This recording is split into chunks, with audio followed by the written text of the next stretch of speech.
ప్రేక్షకులందరికీ నమస్కారం. 2024 సంవత్సరం జూలై 14వ తేదీ నుండి జూలై 20వ తేదీ వరకు గల వారఫలాల్లో కర్కాటక రాశి వారికి ఎలా ఉండబోతుంది, అలాగే ఈ రాశి వారు చేయాల్సిన పరిహారాలు ఏమిటో ఈ వీడియోలో తెలుసుకుందాం. పూర్తి వివరాల్లోకి వెళ్లే ముందు మీరు ఏమైనా సమస్యలతో బాధపడుతుంటే వాటి పరిష్కారం కోసం మీరు స్క్రీన్ మీద కనిపిస్తున్న మా గురువు గారి నెంబర్ కి కాల్ చేసి మీ సమస్యలకి తగిన పరిష్కారం పొందండి. ఖచ్చితంగా మీ సమస్య పరిష్కారం అవుతుంది. అలాగే మీరు ఇప్పటి వరకు మా ఛానల్ ని సబ్స్క్రైబ్ చేసుకోకపోతే వెంటనే సబ్స్క్రైబ్ చేసుకోండి. అలా చేసినట్లయితే మీరు మా వీడియోని మిస్ అవ్వకుండా చూడవచ్చు. ఇక వివరాల్లోకి వెళ్తే, ఈ వారం చంద్ర రాశికి సంబంధించి బృహస్పతి 11వ ఇంట్లో ఉండడం వల్ల కర్కాటక రాశి వారు ఆర్థిక జీవితంలో అదృష్టాన్ని పొందబోతున్నారు. అయితే మీరు ఈ సమయంలో ఏదైనా పెట్టుబడి పెట్టాలనుకుంటే మొదట వాస్తవాల్ని అంచనా వేయండి, ఆ తర్వాత మాత్రమే పెట్టుబడి పెట్టండి. అలాగే ఈ వారం మీరు మానసికంగా మరియు శారీరకంగా అలసిపోవచ్చు, ఆరోగ్యం కూడా చెడిపోతుంది. అటువంటి పరిస్థితుల్లో కొంచెం విశ్రాంతి మరియు పోషకమైన ఆహారం తీసుకోవడం ద్వారా మీ శక్తి స్థాయి మెరుగుపడుతుంది, స్టామినా పెరుగుతుంది. ఇలా చేయడం మీ ఆరోగ్యానికి మంచిది. అలాగే మీరు ఈ వారం పెట్టుబడి పెట్టేటప్పుడు జాగ్రత్త వహించండి, లేకపోతే మీ డబ్బు ఇరుక్కుపోవచ్చు. ఇంకా ఈ వారం మీరు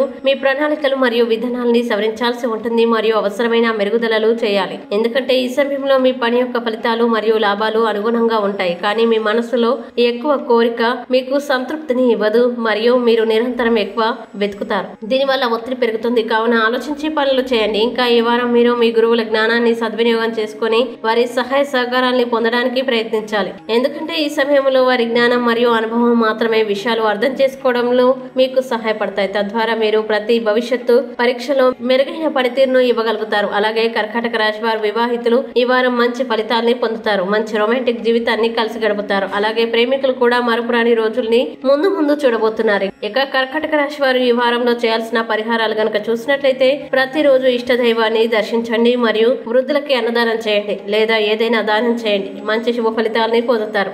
అలాగే ఈ వారం కర్కాటక రాశి వారికి అనుకూల తేదీలు గనక చూసినట్లయితే వీరికి 19వ తేదీ చాలా మంచి రోజు. ఈ తేదీలో ఏ పని ప్రారంభించినా సరే మంచిది. ఈ వీడియో మీకు నచ్చినట్లయితే లైక్ చేయండి మరియు ఈ వీడియోని మీ సోషల్ మీడియా అకౌంట్ల ద్వారా అందరికీ షేర్ చేయండి. అలాగే మీరు ఏదైనా సమస్యలతో బాధపడుతున్నట్లయితే వాటి పరిష్కారం కోసం ఒక్కసారి గురువు గారి నెంబర్ కి కాల్ చేసి మీ సమస్యలకి తగిన పరిష్కారం పొందండి. ఖచ్చితంగా మీ సమస్య పరిష్కారం అవుతుంది. ఇంకా మీరు అనుకున్నటువంటి అన్ని పనుల్లో అంతా మంచి జరగాలని కోరుకుంటూ సర్వేజన సుఖినో భవంతు.